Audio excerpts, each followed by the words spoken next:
via remote participation. No in-person attendance of members of the public will be permitted, but the public can access this meeting while in progress by Zoom Video Communications, Inc. Members of the public attending this meeting virtually will be allowed to make comments if they wish to do so during the portion of the hearing designated for public comment by telephone, cell phone, or personal computer using Zoom. As always, guidelines for participants. Please utilize the chat or raise hand function if you wish to be addressed by the board. Participants will remain on mute until they have been addressed by the board, and participants are required to display their first and last names. All of that said, by tradition, we will start with a roll call of present members. I am Brian Barabee. Sue Mitra. Paul Bramwell. Jim Garrity. Laura Stevenson. Scott Gear.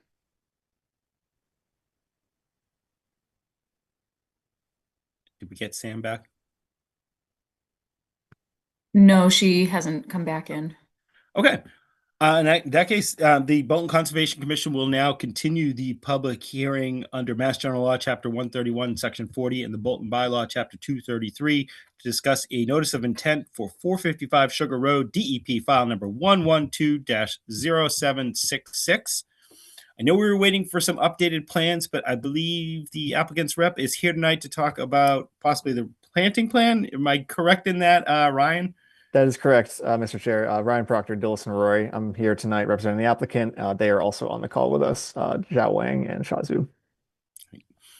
So thank you for your time tonight. As you just mentioned, we have not submitted revised materials in response to the site walk and the opening public hearing. We are working on those, and we have been working to address comments received from the commission at the opening public hearing. I'll try to be brief tonight, but we would just like to have a brief discussion with the commission, specifically relative to the replanting plan for the tree removal that we're proposing within the resource area. So if it'd be all right, I'll just share my screen quickly and just kind of talk about. Please.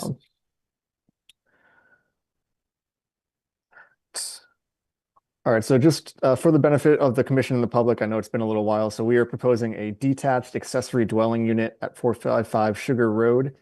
I'm just going to pull up an aerial real quick. So we are on the corner of Sugar Road and Coventry Wood Road. The existing single-family dwelling is this house here. Where we're proposing the ADU is actually off of Coventry Wood Road, and the brook in question is on the opposite side of an existing dwelling on an abutting property.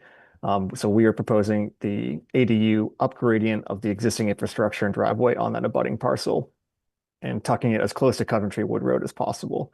That is our preferred alternative.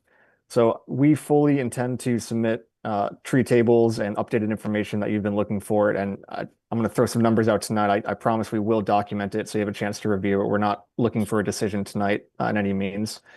But the tree removal associated with the preferred alternative, which is on the screen here, within the resource area, so within this 225-foot brook offset, there are 32 trees between 3 or greater than 3 inches in diameter at breast height, which is the minimum, which kicks in the replacement for tree removal. So 32 trees, and when we did the calculation on the diameter at breast height, there are 59 replacement trees that would be associated with that tree removal. So that is the preferred alternative. The second alternative that we had submitted, or I guess the first alternative, was to push the ADU further back into the site, which limited and reduced the amount of grading within the 225-foot riverfront offset. So the tree removal within the resource area, within the 225-foot brook offset, there were 13 trees as opposed to 32 from the resource area, which would be a total of 24 replacement trees for this alternative. However, that is just the resource area. This alternative actually has a total of 40 trees that would have to come down. So more trees would have to be removed for the site for this alternative, even though it's less disturbance within the buffer zone. So we're running the numbers on these tree replacements. And again, the preferred alternative is in an effort to minimize disturbance on the site as a whole, but it has more impact to the resource area, which we acknowledge, but we're curious. I know the bylaw is relatively new, but if the commission has any latitude to reduce the amount of tree removal that would be necessary, especially where we can document, we can mitigate less. with a different alternative. We're really trying to consolidate development on this site into this corner, which is why we have this as our preferred alternative. But I'm just curious if the commission has in the past provided a reduction in the amount of trees that have been required for mitigation. So that's kind of our first question tonight.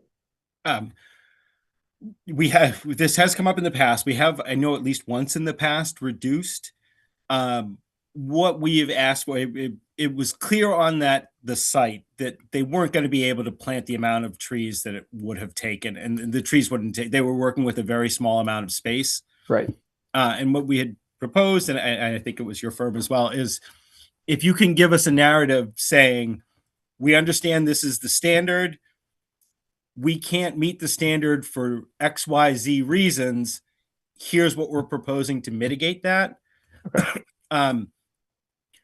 We've said in the past, and again, we would have to kind of go to the full commission, that we will allow people to make that argument and debate that argument, as part of the hearing, whether we agree that you either can't meet the standard or it would be an impossible hardship, or you're planting trees where they're not going to take, basically.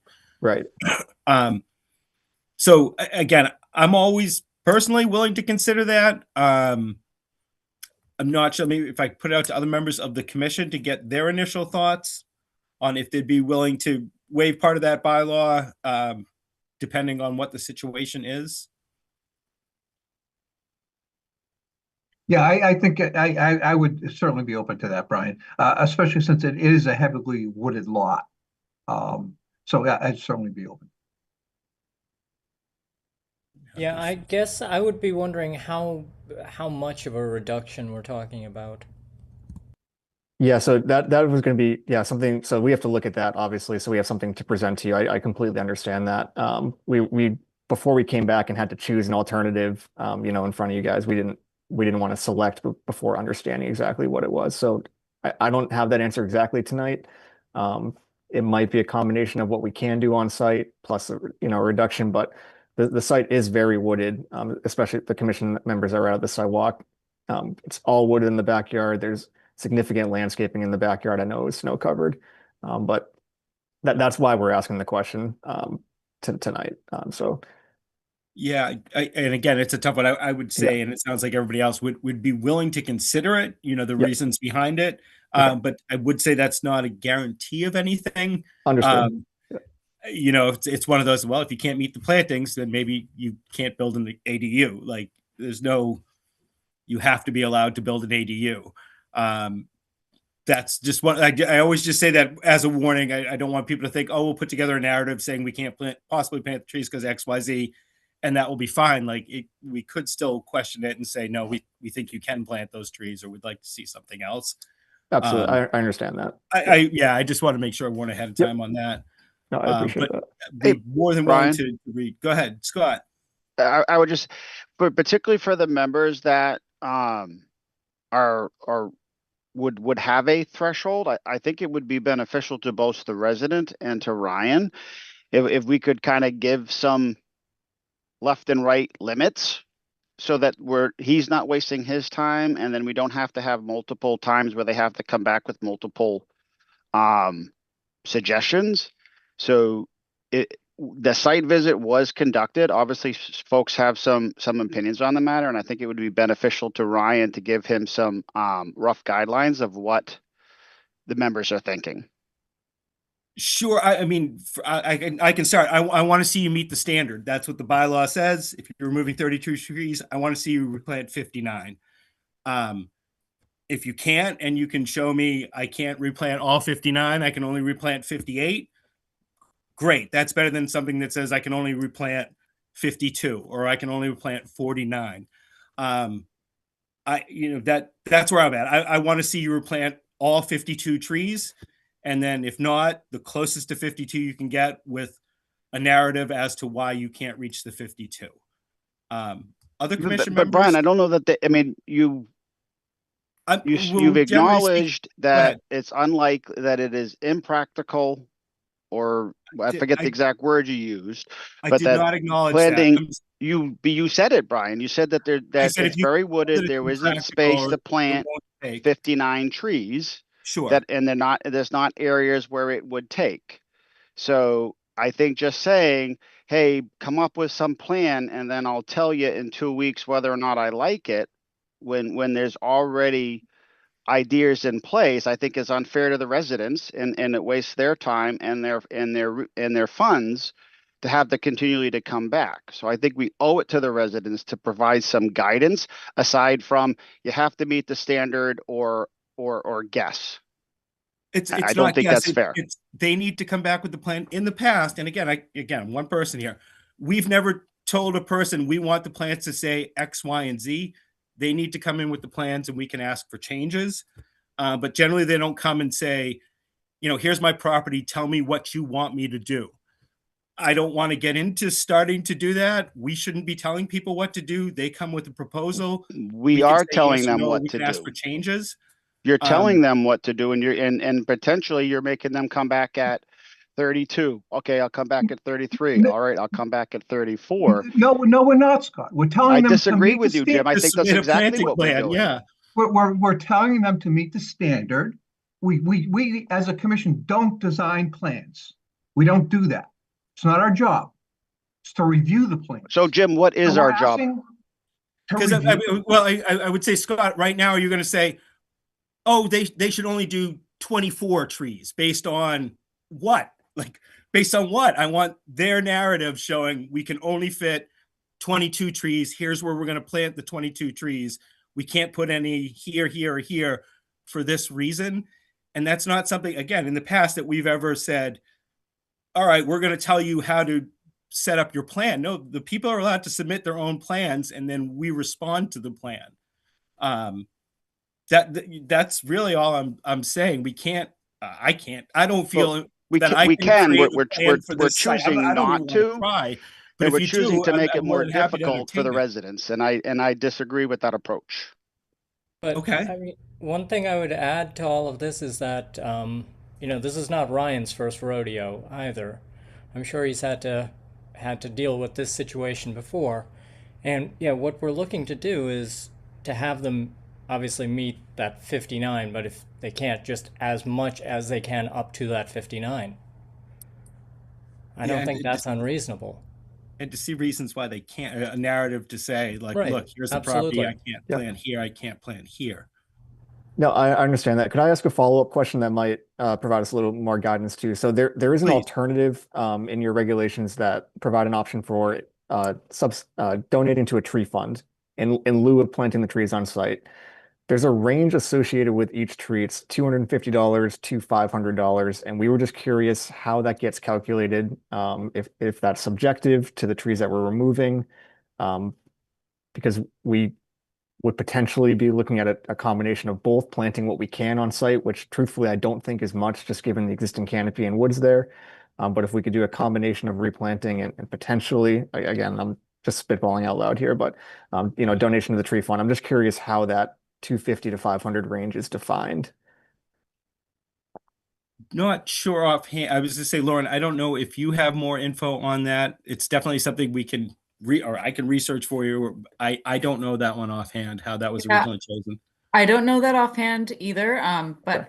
tomorrow when I go back into the office, I can look into that and follow up with you in an email if that works for you. That would be great. Yeah, I should have asked sooner. I apologize, but No, I it's- think, yeah. It's an excellent. I'd like to see the answer too, Lauren. I haven't heard that one before. I'm curious Yeah, I what have not either. So yeah, so just where we're at, and I if I didn't cover this well in my opening remarks, then I apologize. But like I said, we're trying to consolidate. We're proposing less development with the preferred alternative, which has more impact to the resource area and requires more of the replacement trees. So we can disturb more of the site with this alternative. We don't want to do that because it's more disturbance, it's more pavement. This entire site's tributary to that brook. So we're just trying to find a middle ground, I guess, between the two alternatives with respect to the tree replacement, which is significant while keeping this location, just so we can consolidate everything on the site. So that's where we're coming from. I No, I don't want totally to. get I it. definitely Yeah. don't want to get it back and forth. We're not trying to sneak anything past the commission at all. Like that, we would never do that. So that's why we want to have this dialogue. To be clear, I did not think that was the case. Like again, I do understand. I understand all your points also, Brian. So I appreciate your thoughts on it. So it sounds like the commission is looking for at least, so it's something, and we were working on this anyways, but a summary table of the tree removal, and then we can at least come back and present something, and then at that point we can have the dialogue with you further. At least we'll have some numbers in front of us that we can all look at together and make an informed decision. Is that what I'm reading? I mean, that's what I would prefer. I mean, put it out to commission members. Other thoughts, comments? Yeah, that sounds totally reasonable. Okay. So Hey, Brian, just a clarifying question. And Please. I was unable to go on the site visit, so please correct me if I'm wrong. But did the homeowner previously place trees in their front yard? Could we give them credit for something like that they have done previously? So Just they've a food for yeah. thought for the commission.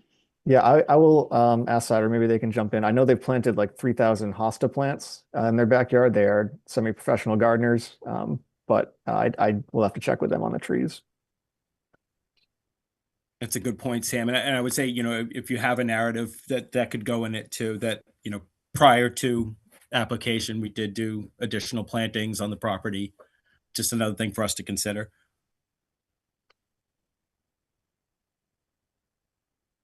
Okay, and does vegetate, it doesn't, I don't think it reads like that in the bylaw, but does vegetation, is that an alternative option to tree replacement in certain cases? So there was only one time that I can Okay. remember where we said, yeah, we'll make an exception to this. Okay. And for that one, we gave them that option. They basically had a little narrative as to why they couldn't plant the trees, or they just wouldn't take. Right. But they had suggested to mitigate, they were going to plant where they could, and to mitigate that, they were going to do other native plantings on a different area where they would take. So I was going to say, for them, it helped. They were, showing how they were going to try to mitigate the situation, whereas they couldn't do the trees. And I believe it's, Okay. I mean, I considered it, other commission members I think did as well. Okay, all right.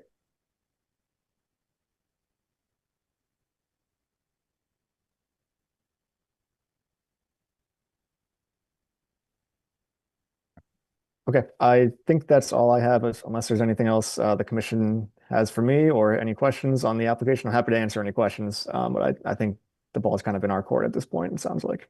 All right, let me ask commission members, any additional comments, questions, or thoughts to leave Ryan with? And I'm going to ask quickly, any members of the public here tonight to comment on this particular hearing? Seeing none. All right, in that case, with your permission, Ryan, I'm going to make a mission. I'm going to ask that we continue to our next meeting. Yes, please. Yep. Thank you. All right. I'd like to make a motion that we continue the public hearing for 455 Sugar Road, DEP file number 112-0766 until our next public hearing, Tuesday, March 17th at 7:10 p.m. Do I hear a second for continuing? Second. All those in favor, starting with Sue. Aye. Paul? Aye. Jim? Aye. Lori? I abstain from this particular hearing. Okay. Scott? Aye. Sam? Aye. And Lauren, I'm an aye as well. All right. Thank you for your time tonight. We'll see you in 2 weeks. All right. Thank you. Thank you. All right. All right. Next up this evening, the Bolton Conservation Commission will now open a public hearing under Mass General Law, Chapter 131, Section 40, and the Bolton Bylaw, Chapter 233, to consider a request for determination of applicability for 113 Still River Road. Lauren, is the applicant or a rep for the applicant here tonight? The applicant is Thomas Broomfield. I don't see him in the meeting with us tonight. Is there anyone here to represent him? I don't think there's anyone here for him. Okay. If you'd like, I can pull up the plan. I think that would be great. Can you hear me at all, Lauren? Oh, Yeah, I'm Mr. Broomfield. watching. I don't know if I've done something wrong here, but at least you can hear me now. Yes. Yep. Okay, I'll pull up the plan for the commission. Okay.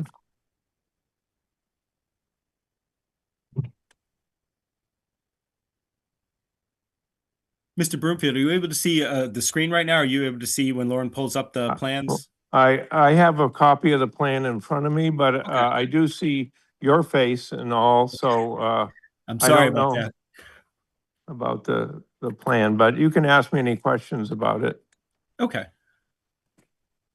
Just Oh, wait for- it's up now. Yeah. So if I'm correct, the primary thing we're discussing is that gravel driveway on the right-hand side, proposed gravel driveway. Yes, if I just take a minute and explain something to you. Sure. I mean, quite a ways away is the Still River, and that's the concern, where the wetlands is. So to move this along in the permit process, because we can't determine wetlands until springtime when the vegetation comes up and the snow's gone. So what I asked Dillis and Roy to do is, if you look at where it says Still River Road at the bottom of the plan, you see some little squares there. That's the guardrail along Still River Road. And just below that is sort of a dotted line that they're using as proposed wetland boundary. But nobody really knows where that is. But my point in asking this was, we know the road is not wetland. And so I had them measure from the guardrail just where it drops down. So that dotted line below the guardrail is just a guess. At least that much is not wetlands. So then he put the 100 feet in for that. So I believe that you could consider passing it because it's a gravel driveway, but potentially it could be a tarred driveway, but we don't know where the wetlands is right now. So if you could look at approving it with a gravel driveway, as long as I could start the permit process for the ADU, that sort of, and I'm happy to do that. And then if we ever decide to tar it, then we'd have to come back with where really is the wetland and approach that way then. Does that make sense? It does. It does. So let me put it out to commission members in talking with Rebecca about this. That was one of the first things to determine is, did we think it was jurisdictional or not? And again, she had the same point that it's impossible to tell right now with the snow cover where the wetlands and where the wetland buffer zone exactly is. So I know that was one of the things she wanted to see if it was just jurisdictional. She wasn't sure if we could determine if it was or not tonight. But then when it came to the gravel driveway itself, looking at if we were comfortable with that, where it was planned, again, the ADU that it attaches to is non-jurisdictional to us. That's outside of all of any place that we would have to deal with. It would just be the gravel driveway, which in theory is pervious as well, right? I believe this is just for the driveway, right? Or is it the ADU and driveway? Oh, wait a minute. Oh, I believe it's for the ADU as well. You have to say it's okay before I can get a permit. yeah. I mean, Brian, I think it's in terms of the limit of work for the ADU, not the ADU itself. gotcha. If the limit of work becomes jurisdictional. Gotcha. Because I'm sure. Can you explain that a little bit, Claire? What does it mean by Sure. limited So- work makes it jurisdictional? So for example, stockpiling of materials for the ADU, if that falls within this approximate 100-foot buffer zone, then it could potentially become jurisdictional, or say that there's fill on site that falls into the buffer zone from the ADU, then it could become jurisdictional. Okay. Cranes driving through the wetland, any construction trucks, workers hanging out there, all that stuff. Because some people think, no, it's a 10 by 10 house. We're just going to be in this 10 by 10 square. It's like, no, that's not how construction works. But the ADU, specifically the ADU itself, is outside its jurisdiction. So we're talking about potential scope of work or working parts in the driveway, just so I'm clear. No, we can't Correct. tell. We aren't able to determine where the aura is, where the wetlands end, where the resource areas are, because everything's covered in snow right now. Right, but you can at least determine that from the guardrail towards the ADU is not a problem, because that's the Still River Road, which you know is not wetlands. But it might be, or it might be adjacent upland resource areas, because we do count buffer zone as well. Like, because if you look at the 200 river foot coming off of Still River, that probably encompasses Still River Road at some points in time. It just means that when we deal with it internally with like the DPW, they have to follow the Wetlands Protection Act rules as Oh, well. yeah. But we do Yeah. allow crossings. Okay. So that's From what that point, we the don't Still know. I don't River, know if Still River Road is in the area or not. it's quite a ways to the river. If you're at the this is sort of parallel with the traffic light at Bolton Orchards. So driving from the traffic light down to the river proper is quite a distance, probably, I don't know, 300 or 400 feet anyways, but So how far is the ADU, the lowest portion of the ADU? How far is that from the guardrail? What is the distance? well, it's 100 feet to where that dotted line buffer is, so by scale, it's probably at least 150 feet from the guardrail. Okay. I didn't bring a tape with me, but I can scale my drawing. It's Yeah. it's 60 feet to the inch, so that's a little over an inch from that approximate 100-foot buffer line. It's over an inch to the house, so it's got to be at least 160 feet from that guardrail area, probably more like 180. Okay. And just for your information, this property, which is commercial, pre-existing commercial, I have been using that area by the septic system and going over to where the driveway is for material storage for 20+ years. And there's never been any dirt going out into the road or anything like that, but I use that for part of my business there. Gotcha. All right. Well, let me put out other initial comments, thoughts, or questions from members of the commission.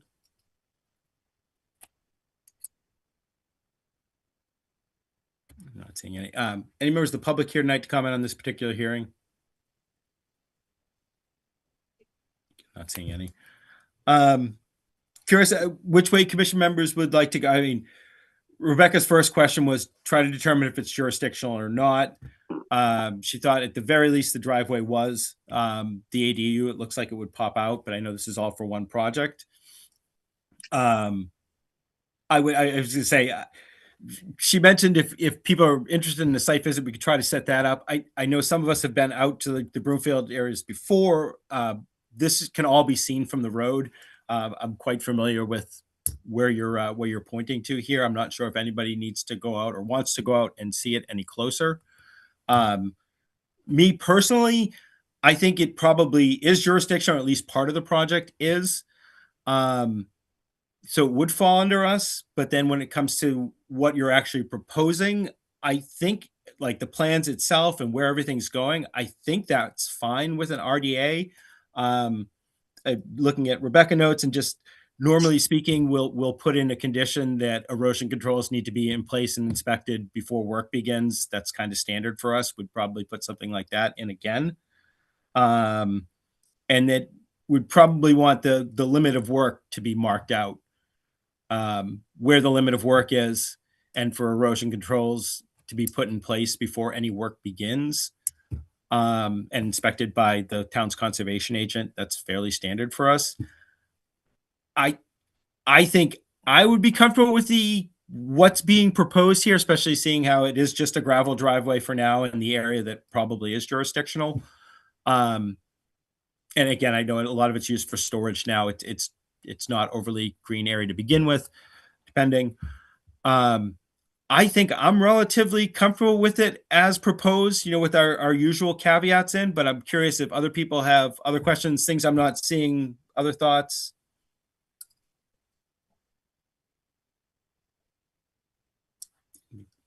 I agree. Yep. Comfortable with that? All right. And Mr. Broomfield, just so blah.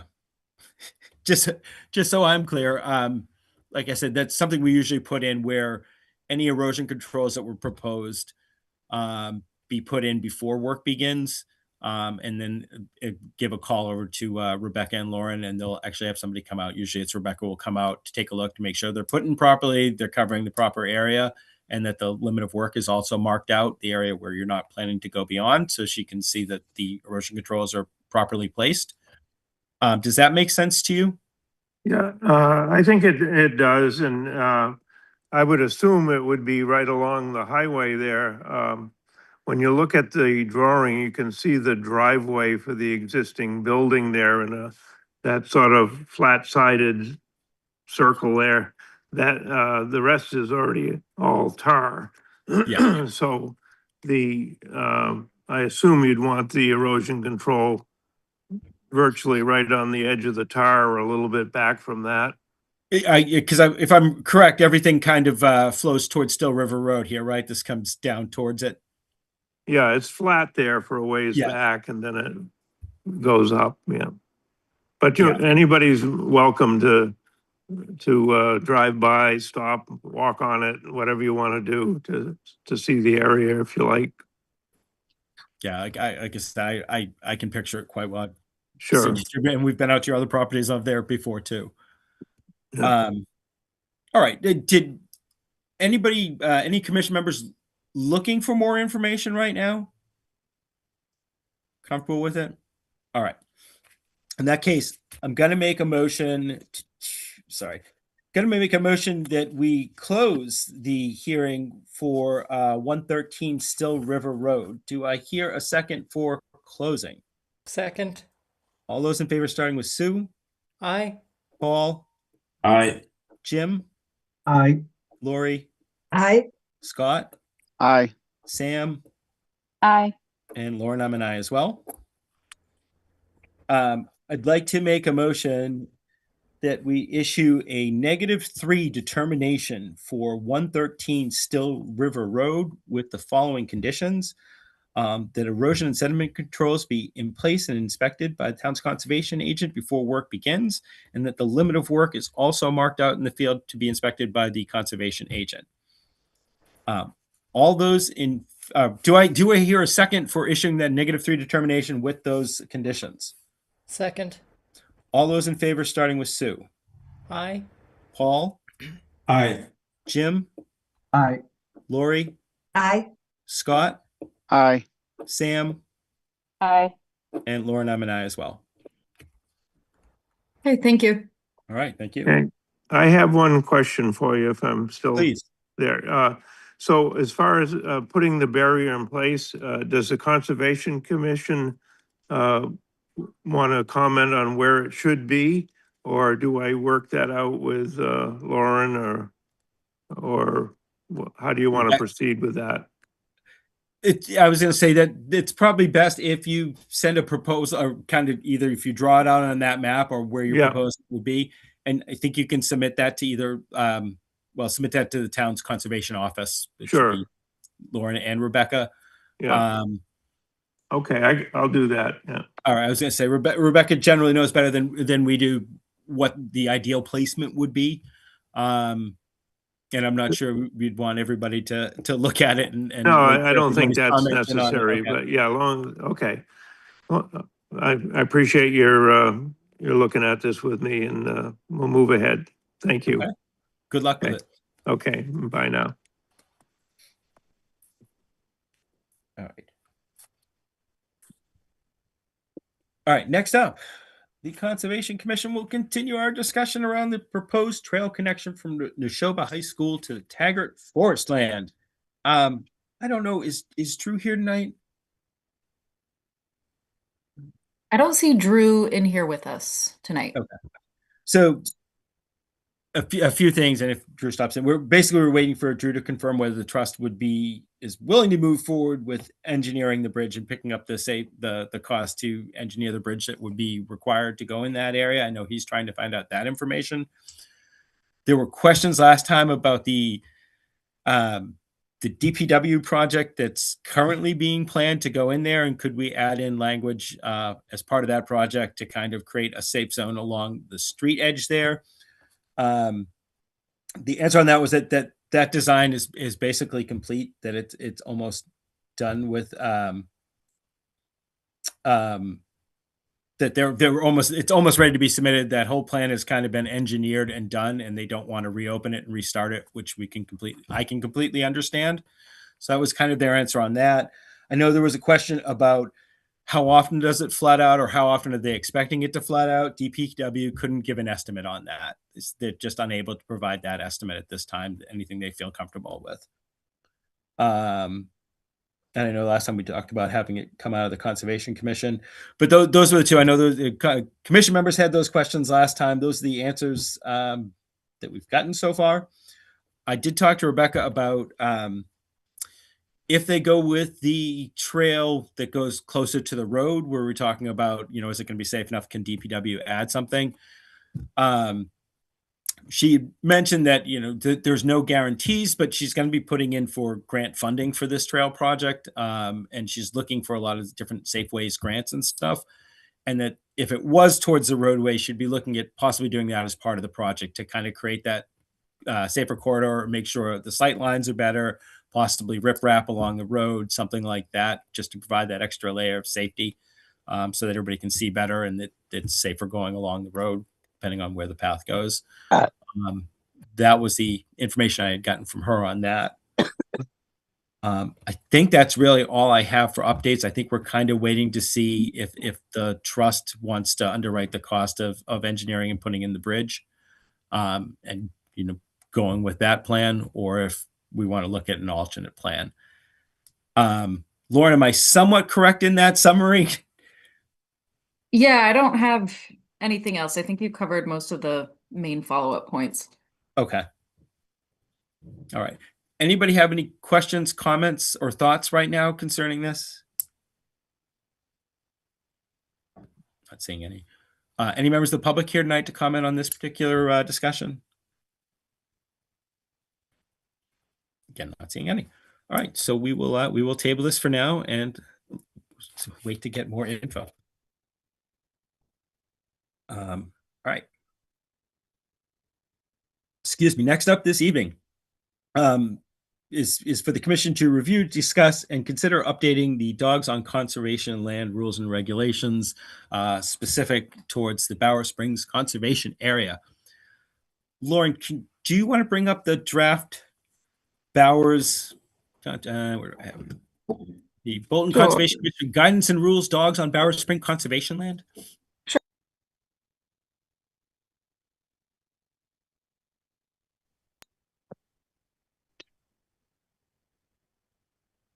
Hey, Brian, while she's doing that, I have a question in general on this, because I was doing some kind of going through the bylaws and things like that. Sure. I'm looking to try to see where the authority for the Conservation Committee is to pass basically city ordinance in regards to like a leash law, and why this isn't a conversation that's being held with the select board or being brought to a vote for the city. Sure. I'm not a lawyer. My understanding is under Mass General Law, Chapter 131 is the Wetlands Protection Act. Conservation commissions, not committees, we're a commission. Conservation commissions are granted oversight over conservation lands. So the conservation properties in town are under the oversight of the Conservation Commission. So when it comes to rules and regs, we're not creating a leash law for the town or the city. We are simply setting guidance and rules for our conservation properties, which my understanding is, according to Mass General Law, Chapter 131, we are the responsible party for. But I would ask that question. I'd reach out to town council or Rebecca. Lauren, I don't know if you know it any better than I do.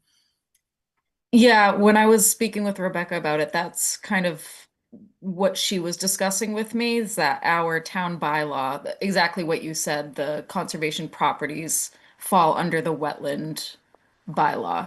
I don't know the specifics on that though. Yeah.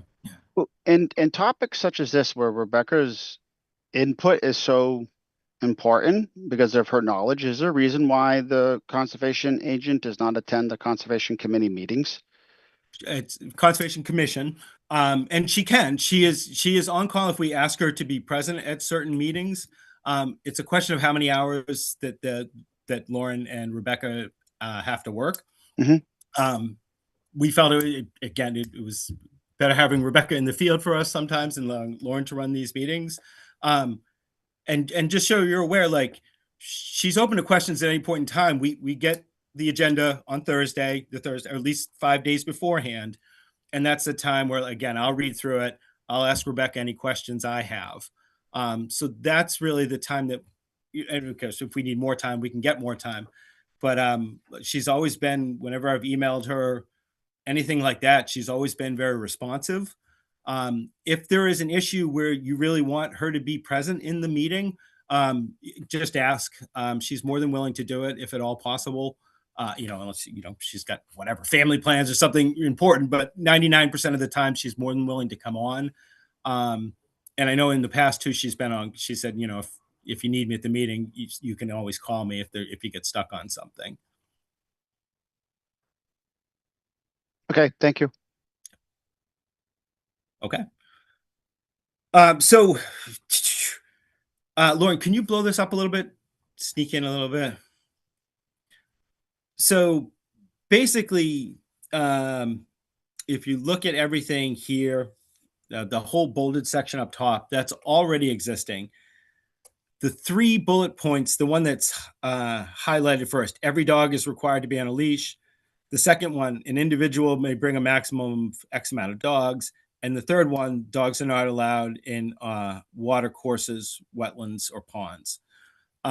Those would be the only 3 changes being proposed to make. All the other language is the existing language, as I think it says up the top there. Sorry, Lauren, if you can scroll up. I wish my eyes were better. Since 2014. Those went into effect April 3rd, 2014. And I just want to clarify that the 2 is in place right now. It's just a question of if the commission still feels comfortable with that. That's why it's highlighted there. But that is what is currently in place. Yep. So that said, commission members, thoughts on these, the guidance and rules in general, either the pre-existing ones, any changes you want to see, or the ones kind of highlighted that were kind of the focus of our discussion. Initial thoughts, comments, questions?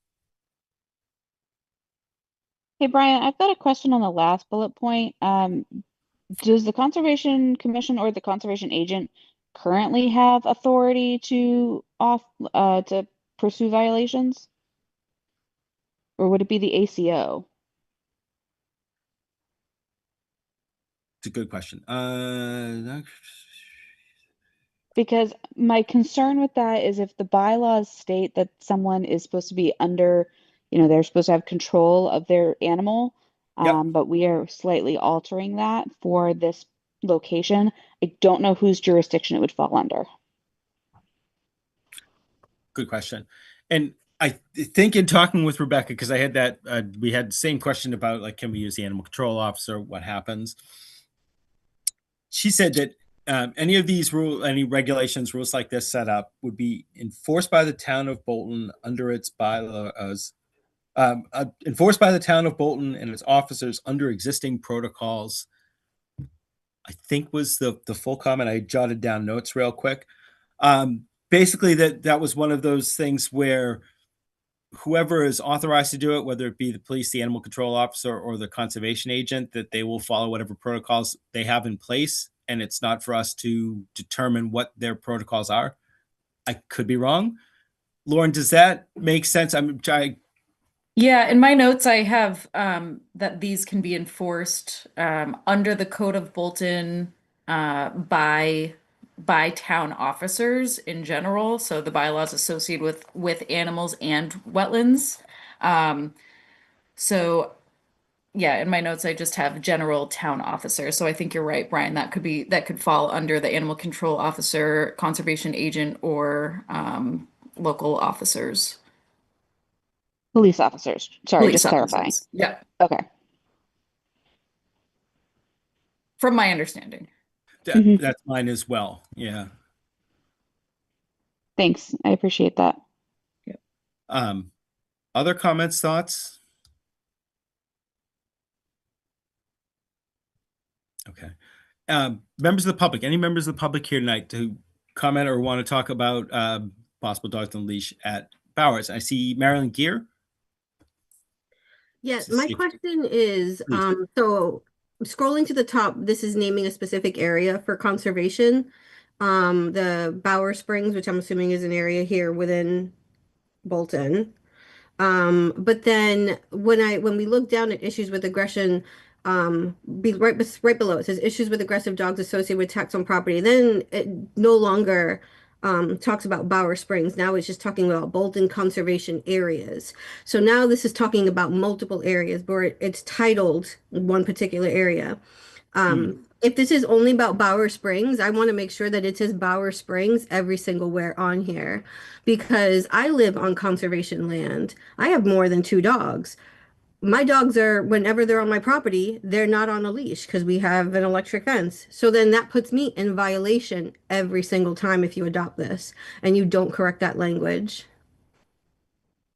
Yes, I was to say, I always think of it in reference to our conservation properties. It's a good point. Generally speaking, like all these guidelines are in place for our conservation properties already. I don't think we've ever looked at it as private property, having people with their dogs on private property if their private property is jurisdictional, but it wouldn't be conservation land. You know, you might be on something that's jurisdictional, but it's not town-owned conservation land necessarily. And if it is town-owned conservation land, you know, it would be these regular rules to follow. But then there should be an asterisk somewhere on here that specifies that. That our regulations are only good on the properties that we manage? No, like because it says that this says Bower Springs, but then directly below it says Bolton conservation areas. So you know, like the language should be consistent all the way through. Okay. Okay. I'm looking at the top half, and I think that's in general like the reason for something for this to be in place. I think it's fine mentioning errors, but I think we can change it. Go ahead, Mr. Lewinek. Yes. I'm on Bower Springs probably 7 times a week. And when I'm there, something like 90% of the people that are there with their dogs off lead. And the people the dog owners take a real interest in Bower Springs. There's a woman named Cindy who goes around with big plastic bags collecting dog doo. Sometimes trees will fall across the trail. The beavers will cut them down. And before the DPW gets out there, one of the dog owners is there with a chainsaw and cuts the tree to clear the trail. Everybody picks up trash that has been left, and there are people that will leave trash. There's one fellow named Dan Kagan who put a memorial bench in there and then gave $3,000 to the Conservation Commission to maintain the land around it. And the amount of interest on the part of the dog owners in protecting this area is tremendous. But these are people that come there because their dogs can run free. And there's a certain amount of policing that goes on. Occasionally there will be a dog that's aggressive. We'll deal with the owner. We'll talk to the owner. We've gotten people to put on electric collars so they can control their dogs. All of this is going on. it's also a matter of safety for the people that go there because at one point I was there when somebody broke an ankle, and because others of us came upon him, we were able to call for help, and the Bolton police came and managed to get him out of there when he couldn't get out on his broken ankle. So just to give you a bit of the dog owners viewpoint, there's a lot of interest in maintaining things as they are now. I point out to you, I'm a dog owner myself. We brought our dogs to Bowers all the time, always love Bowers. We have friends that bring their dogs to Bowers. It really is a very popular property that way. This is all just coming about because we've just had a rash of complaints recently. There's just too many people that don't understand dogs under your control, under voice control. And again, I'm just one story. This was years ago when both my kids are in college now. When they were little, my wife was there with my kids. She had our dog. The dog at the time we had was on a leash because she would just see a squirrel and take off. So she had 2 kids and a dog. She had 2 dogs come running up to her and start jumping up on the kids. And the woman was like, they're fine. Just push them off. She's like, that's not how this works. And again, that was years ago. We got past it. But it's just been so many complaints recently, especially from neighbors, about people showing up with lots of dogs that aren't under voice command, people with small children that go to use Bowers and are accosted by dogs that aren't under voice command. I'm a dog person. I love dogs. I know people that are scared to death of dogs. And there's just not enough people apparently who've been respecting the rules, which is why this whole kind of discussion came up in the first place. Believe me, it's not something that I necessarily want to do. This has just kind of come to us from neighbors and from town officials having to deal with the calls and the problems. Just for a little bit of background there, this was not done for any other reason other than just the spate of complaints, calls to the animal control, calls to police officers. We just got to the point where we had to do something. But again, we'll continue out the discussion. I see there's other questions. Caitlin Bradford, did you have a question or comment? I do. Thank you. Along with George, I'm often at Bower Springs with my dog. Over the 19 years I've lived in Bolton, took my kids there all the time, have taken a number of different dogs there. And just to echo what I hear George saying, that the vast majority of dog owners do have their dogs under voice control. The dogs get along. I've actually never had an aggressive encounter with a dog. I guess I'm always one that is looking for a happy medium. I do recognize what you're saying, and I think one thing that concerns me is there are commercial dog walkers that I have seen there with this past weekend 6 dogs. I've seen in the past up to 10 dogs with commercial dog walkers, and as well as, I know Bower Springs now has a reputation that folks come from all around. And I do wonder if there's a way to protect access for those of us who do live in town, and to George's point, those who are supporting and upholding, really maintaining the area. And again, sort of policing ourselves and policing each other, but is there a way to sort of limit access without completely changing the way that people experience it for those who are not perhaps part of the problem? I'm obviously 100% on board with cleaning up after our dogs and all of that, but for example, I would say the field right by the parking lot, oftentimes, particularly on a weekend, dogs are racing around in that field. They're not even engaging with people who are going and walking down the trail. And they just, as a dog owner, and as well, oftentimes our dogs can't get enough exercise on leash, that they do need that outlet to play and to wrestle. So I wonder if we could consider either spaces of Bower Springs where they could be off leash, or a way that we could limit the number of people that are using it and the number of dogs, but continue to have it be available off leash, for those of us that are local and are using it appropriately. Thank you for your time. No, it's a good point. And that happy medium, that's something we've been searching for as well. I appreciate you actually making a suggestion because we're trying to look for workable solutions.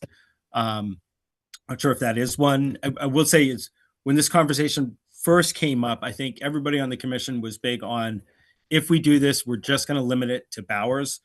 Not saying all conservation lands. I sometimes tell people like Danforth is great. Our dog now can be off leash. She's great. She's totally under voice command, and she's in that same. She needs to run and get it out.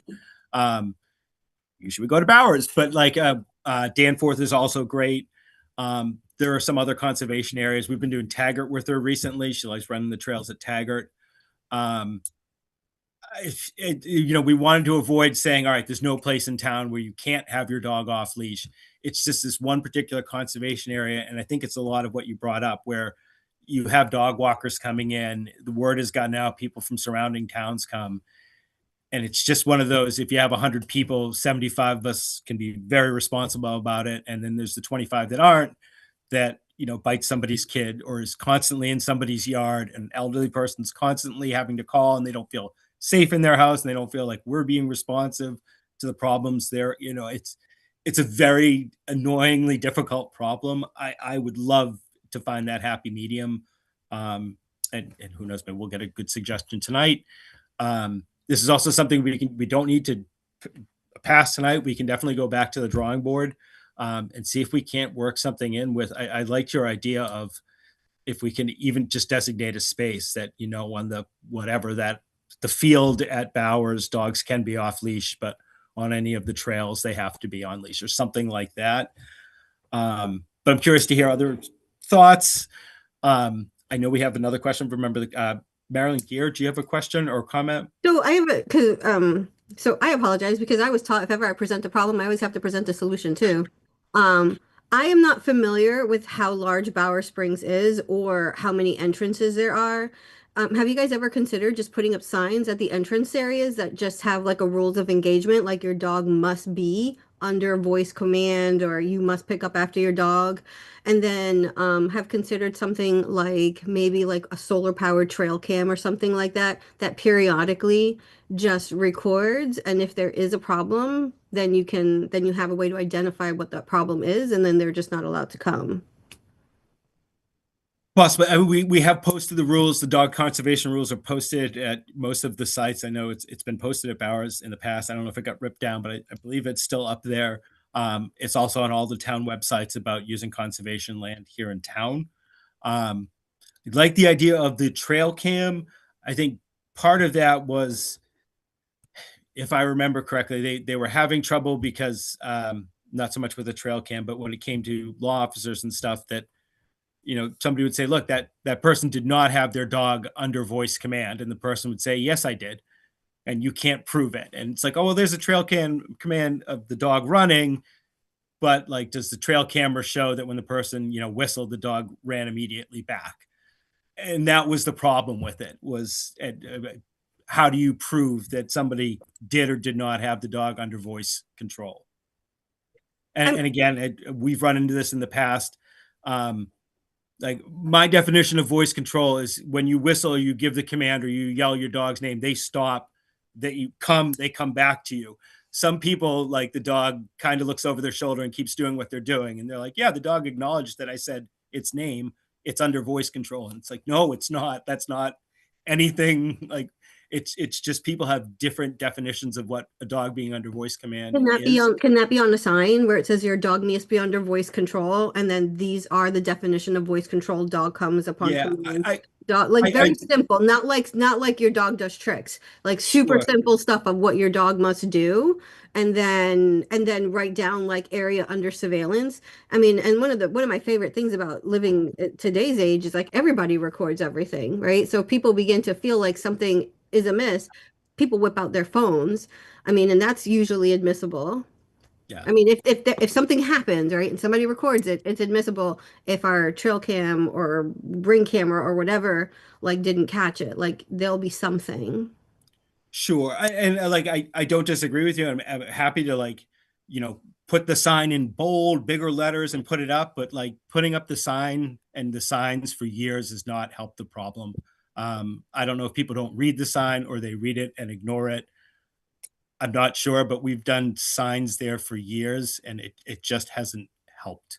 I know it just doesn't feel fair to punish people for 1 or 2 bad apples, right? If 75 are people are doing the right thing, I don't think it's 25. I think it'll be more like 5, and 5 choose to do the wrong thing. I don't think it's fair to punish everybody else because of 5 people. I feel like it's better to go after the 5 people. Sure. No, Or I they're 5 don't dogs disagree with or you, but whatever. the options, like nothing we have done has helped with that problem. And we have people who are not constantly, but have called law enforcement a number of times saying, you need to deal with this issue. But is You know, again, but do you and have it's not, this is examples? not set I to know we're punish not gonna anybody. fix You can it. still bring your dogs to Bower Springs. It's just, you have to have, I forget how many conservation areas we have in town. Let's say there's 15 of them. On this one, you have to have your dog on a leash. I don't view as a huge punishment. I love dogs. I do not want to do this. I am trying to be responsive to the people in town who have legitimate complaints about not feeling safe on our conservation land or not feeling safe in their homes that abut our conservation land. And I'm would you not trying to consider- punish anybody. I don't want to do this. I just need a better solution. And again, I appreciate the sign idea. It's a great idea because it is a solution. But I'm just telling you, we've been doing that one for years and it does not help. We have not seen it help yet. But would you consider a solution and then like actually do a study on what the law enforcement is doing, right? And like actually like be like, hey, when there's a complaint, how are you guys addressing this? Like, how are you enforcing it? Like, what are the repercussions? So instead of coming up with the law, like, and saying no more dogs, no more dogs off leash, just say for 1 year we're going to do this trial and then we're going to no dogs on leash, here are our signs, this area is under surveillance, and if somebody breaks it, like actually what happens to them and like how does that change behavior over time? I know more solutions. I'm done. No, I appreciate it. And again, I want to put that, I want to hear like more thoughts too. I want to get everybody some down. All right.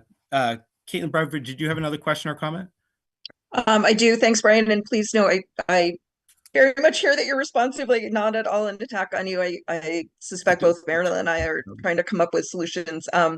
Just a couple things I would love to add on to what she said. One, I think I just want to really emphasize the extent to which I really experience Bower Springs as a community, that I see the same dog walkers there all the time. You know, George is there with his posse, and you know, every time 4:35 at night, depending on how much sunlight we have.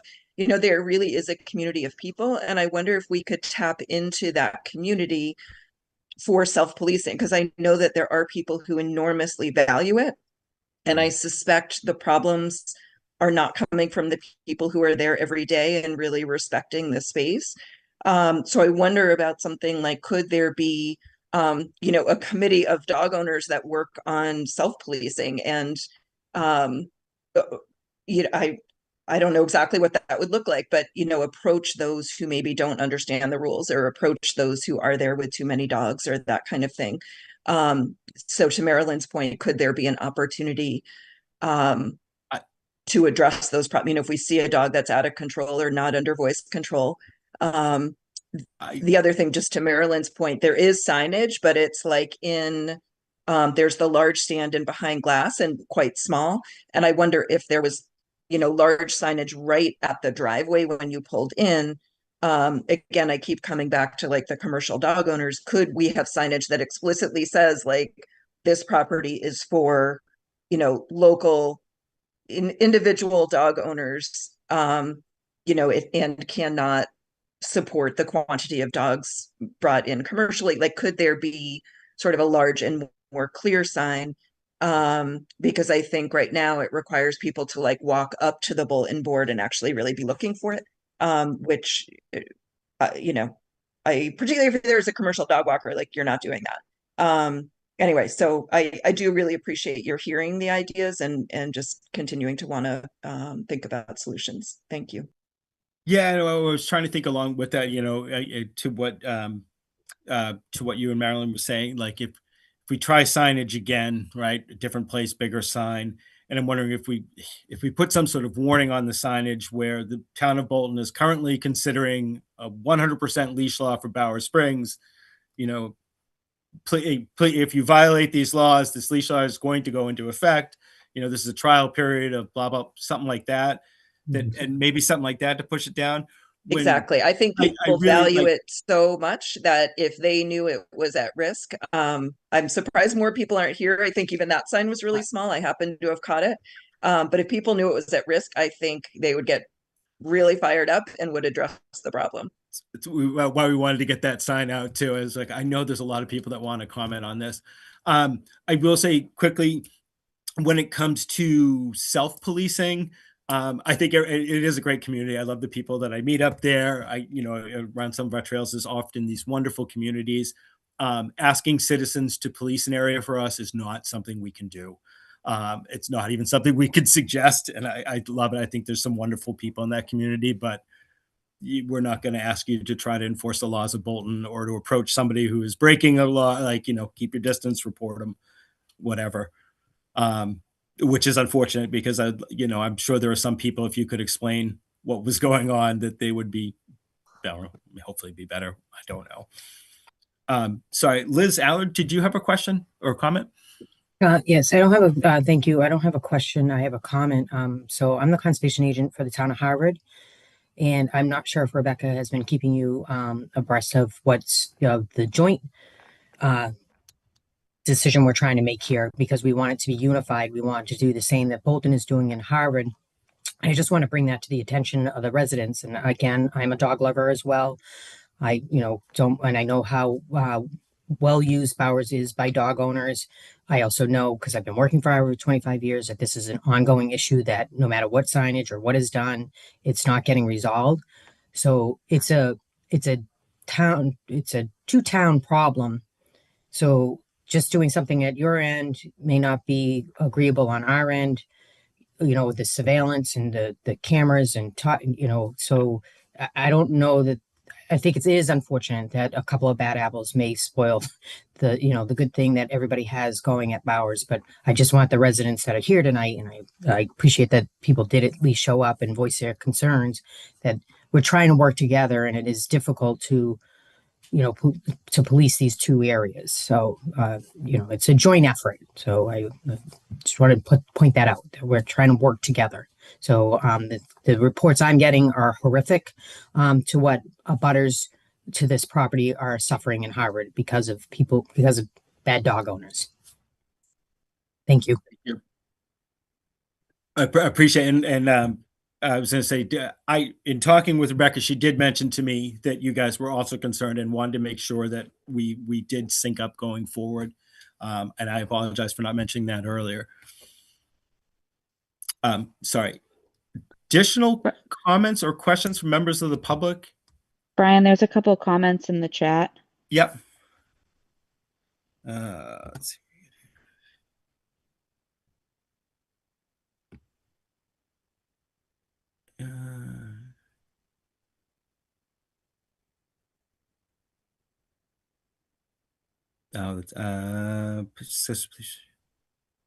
Forcing violations. Was there there's not really a right, just two comments. Please discuss with police to ensure they're enforcing violations and not relevant to the leash law. But many of the regular users of Bowers who are dog owners would be willing to contribute to its upkeep, either with a designated address or with a lockbox for contributions, which really appreciate that offer. But this isn't it's not a question of paying for the upkeep. The town does actually pay for the upkeep of Bowers within our conservation rules and limits. It's more it was just a question of dogs off leash that were harassing some of the abutters. And then also questions or comments we've gotten from people on the property who also had problems when they encountered dogs. And as far as the first comment goes, we haven't discussed with police, but we have had the ACO here, I believe, the past 2 meetings. And she did confirm that there have been both dog attacks and complaints. So just for those who weren't able to attend those meetings, just for your awareness. Can you what is an ACO? Is that an animal control officer? Yes, ma'am. Okay. And then when someone says like an attack, like what is the definite, like Attack might mean different things for different people, like somebody who was mauled versus someone who was bit and required antibiotics. That would And be I, a great question for Phyllis, I think. I don't know if I have the It's okay. specific, Brian, do you? But I think like that like that makes a difference, right? Because if we're hearing that someone's that we've had like multiple maulings, right? That changes how I feel. Having somebody, anytime you're going to be around a dog, that always increases the probability of being bit, right? So if there are like 1 or 2 bites over the course of a year, I feel that also changes how I feel because I'm like, that's within the probability. Like that's not like it's acceptable, but that can be prosecuted through the ACO, right? There's a channel for that. And Phyllis has been involved with all of those complaints and those calls. So I know that she has been addressing those through her appropriate channels. And it did sound like the police were involved in those matters because it's a police matter that's not necessarily our purview. But that has been recorded and there have been events. Okay, thank you, Sam. Other members of the public with comments or questions? And let me go back to commission members. After what we've heard, additional comments, thoughts. Quite looks like Scott, you have a question, comment. Little bit of both. Thank you, Brian. So one, I'm looking at the notes from the conservation agent, and I know that not all the members of the public are able to see what we're able to see. So in this one, what it states is that the police have been dispatched or called in only 4 times in 2024 for incidences related to Bauer. And then there's also a reference where there were 2 bites in 2025 within 2 days of each other by the same dog owner. And I don't necessarily see anything from the ACO notes or anything like that on how often they're engaged. But I do just want to kind of put it in context that we're not talking about hundreds of calls to the police. We're talking about 4. And then the other point, when we're looking at rules of conduct, which are already, correct me if I'm wrong, I believe these are already established rules. It's very clear in there that dogs need to be leashed if they're not able to be controlled. So I don't think the issue is leashing. I think the issue is people following the rules that are already created. And I don't know that creating a new rule changes the fact that if they're not listening to the old rule, which says the same thing, I don't know what we think is going to provide a different result. We're just making it stricter for the people who are already following the rules. And maybe we need to look at a different way of enforcing current rules. And when we get time to voting, I have additional comments on what I had raised earlier about as far as where our authority comes and why this is not being brought to the public in a public forum. This is a public like at forum. a town meeting. Sorry. Well, town meeting, this should be brought to a town vote. And I don't know that that unelected officials should be dictating bylaws and policies that circumvent town ordinance in regards to this. So I'm uncomfortable with the commission passing this to begin with, but I just want to point in the issue isn't the people that are following the rules. You make a leash law, the people that are already following the rules are going to follow the rules. The people who aren't following the rules are going to continue not to follow the rules. And I think it's an enforcement issue, not a strictness issue. Okay. Yeah, no, good point. The one thing I will say, one of the reasons why I came up for leashes, as I was trying to explain earlier, it's very easy to say that dog is on a leash or that dog is not on a leash. It is very hard to prove or disprove that dog is under voice command or that dog is not under voice command, especially when people have cameras or when they're reporting it to the police, anything like that. That's kind of one of the reasons why it would need to be a leash, because it's a very cut and dried. And it gets rid of the people who don't. Again, it's always going to be difficult for people to understand what it means to have a dog under voice command. They just don't seem to get it sometimes, whether by choice, whether they really don't get it or they act like they don't get it. No, I thought it meant this. That was part of the reason for that. Just to answer the question on that one, as far as our jurisdiction goes, again, that's where it is under the bylaws. I don't know, I don't know that this is so, but again, that's totally fine. You don't need to vote on this, and you totally can go to the town and ask the select board to take over the management of our conservation areas. That's not what I'm saying, Brian. What I'm saying is where do we have the authority to pass ordinance that affects the entire city without bringing it to public vote or having public officials look at it? 233. I'm sorry? Mass General Law, Chapter 131, Section 40, and the Bolton Bylaw, Chapter 233. Okay, I'm looking at Mass General Law, Section 40, where it talks about we can make rules. And that's a very loose interpretation, saying that applying this conversation to that conversation, when that's talking about things like that we deal with on a regular basis. I feel like this is a huge overreach for the commission. Okay. All right. Other comments, questions? George, or looks like Mrs. Lewinick, please. Oh, you're on mute, ma'am. I really appreciate your discussions, and I have to agree with Scott that it's such a volatile issue. I mean, we have 2 dogs. It's such a wonderful community there. You know, it's not only the dogs, but the people who form lifelong friendships there. And I do think that this has to be a decision that, as Scott says, it's really town-wide, Harvard and Bolton, the citizens coming together and deciding what they want for their conservation land. I mean, as Liz said, this is partly Harvard as well as Bolton. So I do think it's a bit of an overreach to put it down as a commandment at this point. Okay. Other comments, questions, thoughts?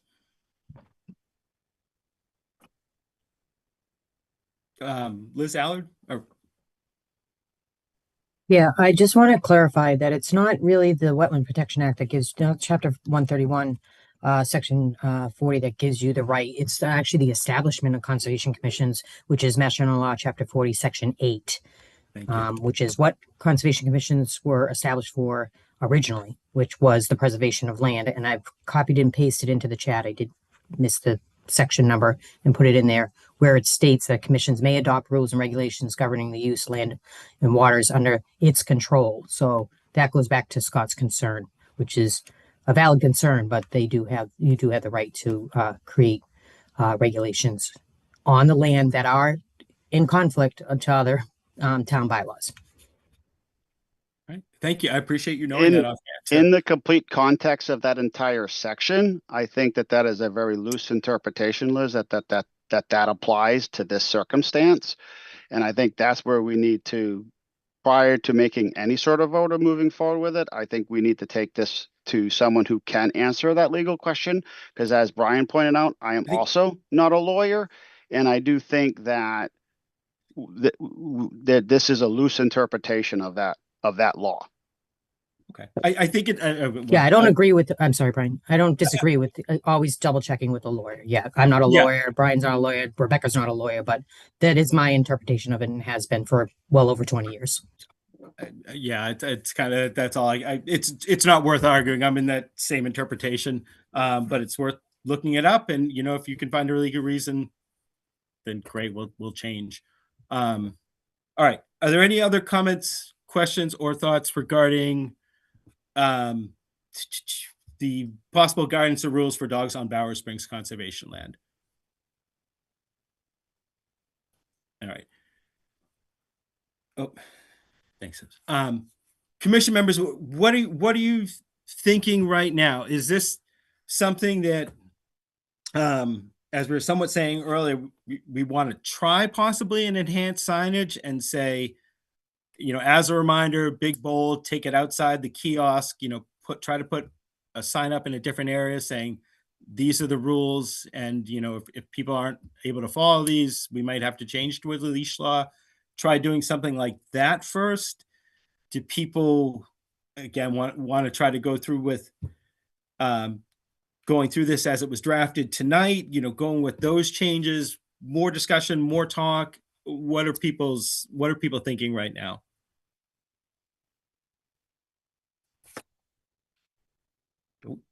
No thoughts? Personally, I think more discussion and more talk. Is there an area that's more where the complaints are coming from? Is it down inside Bowers? Is it more there where the people are living? I know myself, I have a trail right behind my house, and people walk it all the time with their dogs. No one's ever leashed, which for the most part is wonderful. I have 4 dogs. They see people walking by, they're fine. They see a dog running back and forth, then my dogs want to go say, hey, you're on my property, because it's just a stone wall that separates us. Maybe in the areas where there's houses, there should be like a leashed area. And once you pass that area, then you're off leash. Just a thought. No, it's an interesting solution, Laura. I'm just jotting that one down too. If we could do a radius of neighborhoods or houses. And maybe at that point, as you're entering it, that's where the sign goes, leashed Right. area. 2 dogs, 2 dogs per person. That would eliminate the people bringing in 10 dogs per person.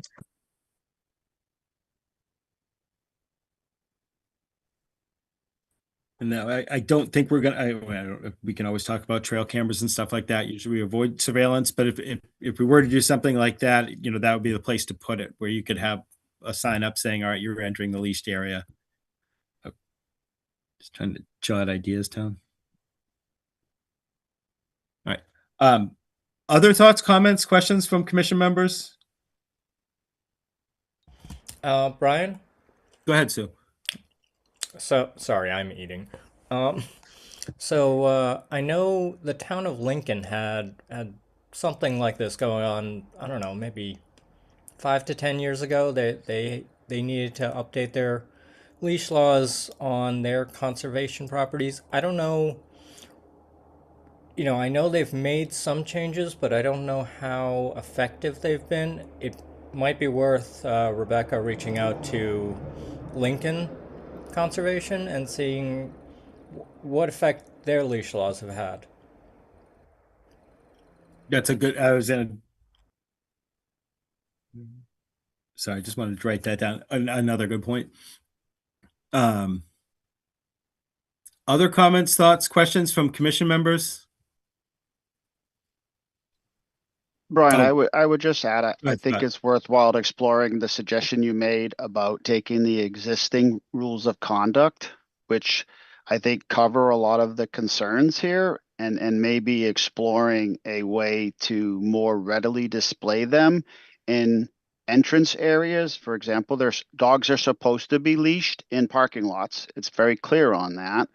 And then so maybe having it in those sections where it's more prevalently listed, and then maybe reaching out to the ACO to see how she's tracking and enforcing the commercial dog walker part, because they have different rules of conduct, and they're also required to be permitted by the town under current rules. Yep. So I think that might be worth asking those questions as well, to see what she's doing. I know she's shared throughout a whole area, but just see what role she has in on that.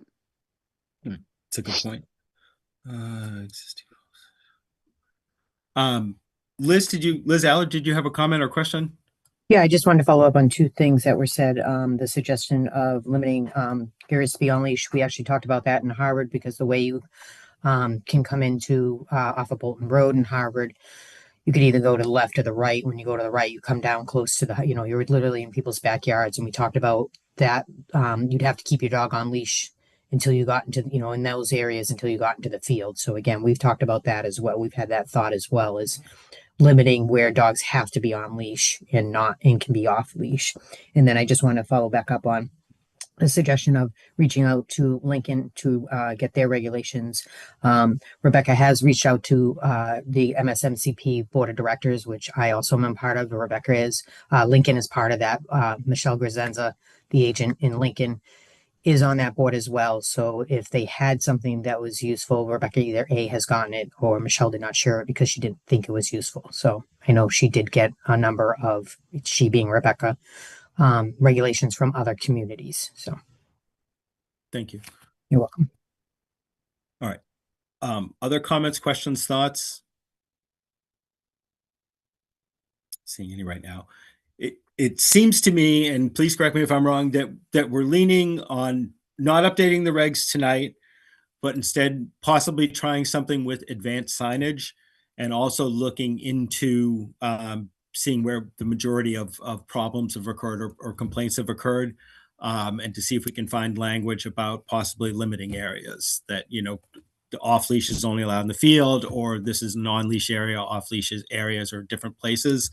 Is that what I'm getting from it? We kind of want to look up doing something like that, like try advanced signage from now and look a little bit more into other ways we could possibly word it and do areas, right? Is that where people are relatively comfortable? All right. Brian, I just want to say I'm Go ahead. comfortable postponing it and having further conversations, although I want to reiterate, I think this is something that should be taken to the town as a whole. Okay. So just restating that for the file, for the Okay. record. Other questions, comments? All right. So I think, and to everybody who showed up, I appreciate you coming tonight and giving comments and ideas for solutions. It looks like we're not going to make any changes right now, but we're going to try to do the advanced signage and look more into wording.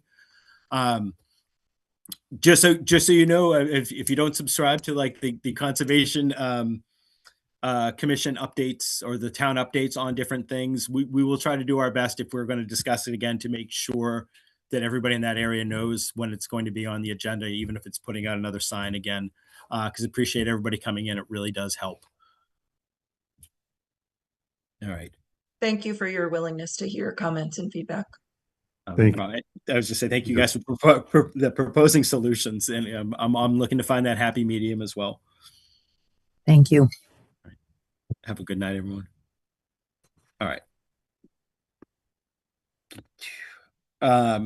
Next on, we had, enforcement order updates. I don't believe we had any, or I don't have any. We have the minutes from our February 17th meeting. Do people have any, commission members have any changes, edits, corrections to the minutes from our February 17th meeting? Or does anybody need more time to read through the minutes? Seeing no issues. All right. I'm going to make a motion that we approve the minutes for our February 17th, 2026 meeting as drafted and submitted at this evening's meeting. Do I hear a second for minutes? Second. All those in favor, starting with Sue. Aye. Paul. Abstain. Jim. Aye. Lori. Aye. Scott. Aye. Sam. Aye. And Lauren, I'm an aye as well. Thank you. Hey, Brian, I do have a question for Lauren. Did we ever get an answer on if members who were not here for a meeting are able to vote on the minutes? Yes, so I spoke with, actually, our town clerk had been out, so I wasn't able to speak with her directly, but in speaking with another worker at town hall, she had mentioned that yes, a member can vote on the minutes had they not been at the meeting. However, it's been typical procedure that for all committees in town, that if they weren't there, they abstain. That's just what they've typically done in the past. But technically, yes, they can vote on the minutes. Okay, thank you. You're welcome. Right. Trail stewardship updates. There's really not many. I think about a year ago, we had approved an Eagle Scout project at Fifeshire. I think the Scout has reached out recently to say he's ready to begin that project. It was delayed for some reasons, but he is, I think, starting that project relatively soon. And I think that's all I have. Lauren, is there anything I missed? Nope, that's it. Excellent. All right. Do any commission members have any new business or anything they would like to see added to the agenda for next time? Seeing none. I'd like to make a motion that we hereby adjourn the Tuesday, March 3rd, 2026 meeting of the Bolton Conservation Commission. Do I hear a second for adjourning? Second. All those in favor, starting with Sue, Aye. Paul, Aye. Jim, Aye. Lori, Aye. Scott, Aye. Sam, Aye. and Lauren, I'm an aye as well. All right. Thank you all very much. See you in Thank you. 2 weeks, if not before. Thank you. See y'all in a couple Yep. weeks. Night.